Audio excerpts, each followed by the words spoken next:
àdduna bi bëri na tey réew yoo xam ne dañuy dox pour ñu dindi pénalisation de l'homosexualité. la ma ci jot a wax ci Sénégal wax ko ci bitim réew wax ko ci kanamu àdduna bi yëpp wax ko ci kanamu président Obama fii ci palais bi wax ko ci kanamu premier ministre bu Canada Justin Trudeau wax ko ci kanamu Union européenne man na leen fii ak maa ngi nekk président du Sénégal suñu loi boobu kenn du ko laal loolu kay mënuma ko passé fii ak ma yàlla nga may bàyyi ci bopp réew mi loi boobu xalaatul ñu koy yëkkati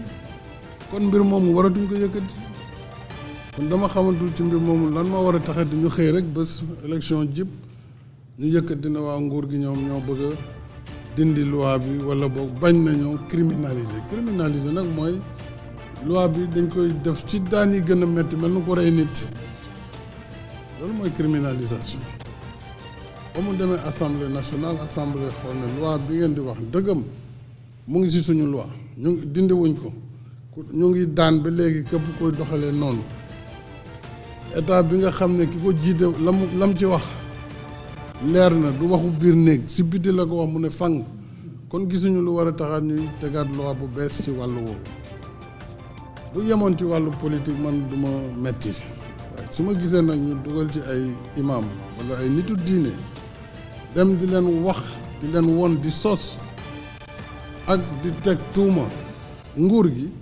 dañuy jël ay xutba ci ajjuma ci jumaa yi di ci wax di accuser assemblée nationale di accuser institution de la république loolu day daal di ëpp te dama jàpp ne diine kat diine bu mu mënti doon rawatina ci diine l'islam ak diine chrétien waroo tuuma ci loo xam ne amoo ci benn firnde kenn mënul wax ci Sénégal ne gis nañu suñu nguur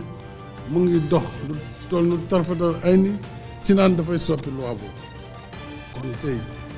mënuñu comprendre nag ñu bëgg a def loolu sujet fitna di ci woote manifestation te yàlla dafa rëbb fitna